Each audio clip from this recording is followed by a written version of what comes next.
So let's look at that difference between RAW and JPEG files, because it's just one thing, as I mentioned. Let's open up this file right here. It's a RAW file. It opens up in Photoshop. And in our workflow, the very first thing that I always can correct is the white balance, because if the color is off, and the white balance basically is the color of the light in your image.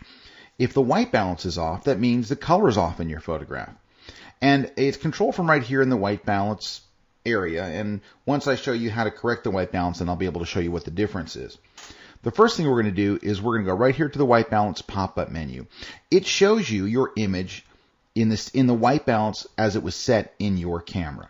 So you're looking at the white balance as shot. However, you could have chosen different white balances in your camera, right? You could have chosen shade or cloudy or tungsten or fluorescent. Well, if you click on this little pop-up menu, you can choose all those here too after the fact. You could choose auto white balance, which in this case looks very blue because we shot it with a studio strobe, or daylight, or cloudy, which is going to be even warmer, more yellowish, or shade, which is even more yellowish, so it's the most yellow. Then tungsten is going to be very blue, right? And fluorescent is not going to be quite as blue. And then flash is probably what I actually set it in the camera when I took the shot. And then custom lets you just build your own custom white balance. All right, so we'll go back to as shot. Here's the one difference between JPEG and RAW. On a RAW image like this, I get all these choices. I can choose any one of these presets that I could have set in the camera. However, let's cancel out of this. Let's go back to the bridge, and right next to it is a JPEG version of the file. If instead I opened a JPEG and I actually chose to open it in Camera Raw, which I always would. There we go. So if I actually chose to open it up in Camera Raw, and I go to the white balance pop-up menu and click, there's no shady, there's no cloudy, there's no fluorescent, there's none of that stuff. The only choice you have is auto. And as we learned, auto wasn't very good.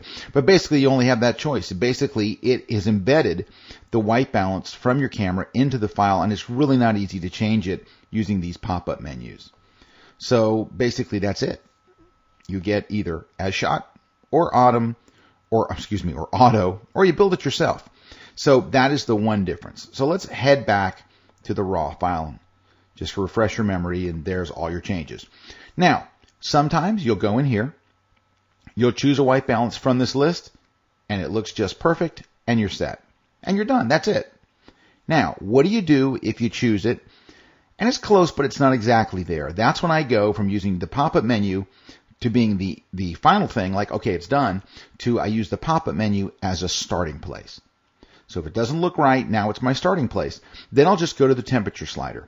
Now the temperature slider will allow you to either make the image more cool by making it bluer, or more warm by making it more yellow. If you look at the slider itself, you'll see that Adobe gave you a hint of which way to drag, because this side is blue and that side is yellow. So you can see, well, to make it more blue, I would obviously drag towards the blue.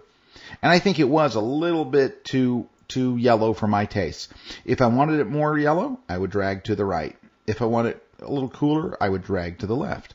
Now, I don't have to use the tint slider personally very much. Most of the time, the temperature slider is the only one I'm going to have to adjust, but occasionally it'll look a little too green, so I'll drag towards magenta, or a little too magenta, so I'll drag towards green. But honestly, most of the time, it's just this slider right here.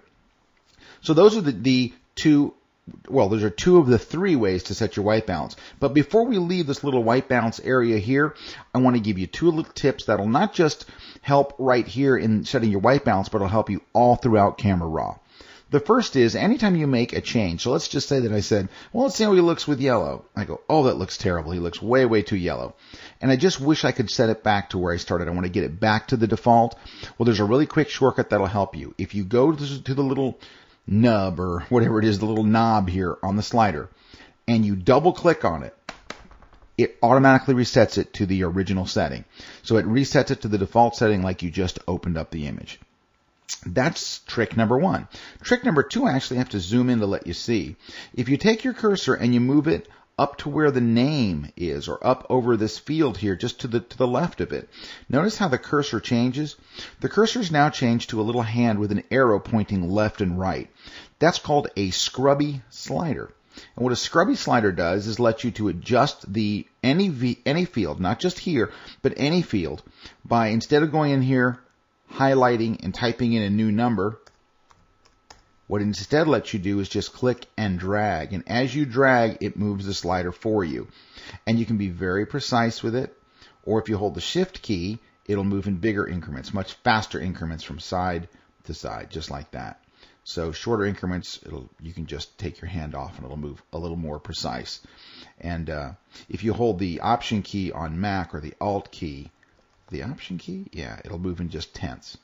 All right, so those are just two little slider tricks. And by the way, those are not just for setting your white balance. It's for working in any field. And by the way, that's not just in Camera Raw. That's all throughout Photoshop in general. All right, so let's set this back to As Shot. It sends me back to my original settings. Now, there is another way to do white balance, and in many cases, there's the preferred method to do it, and we're going to cover that next.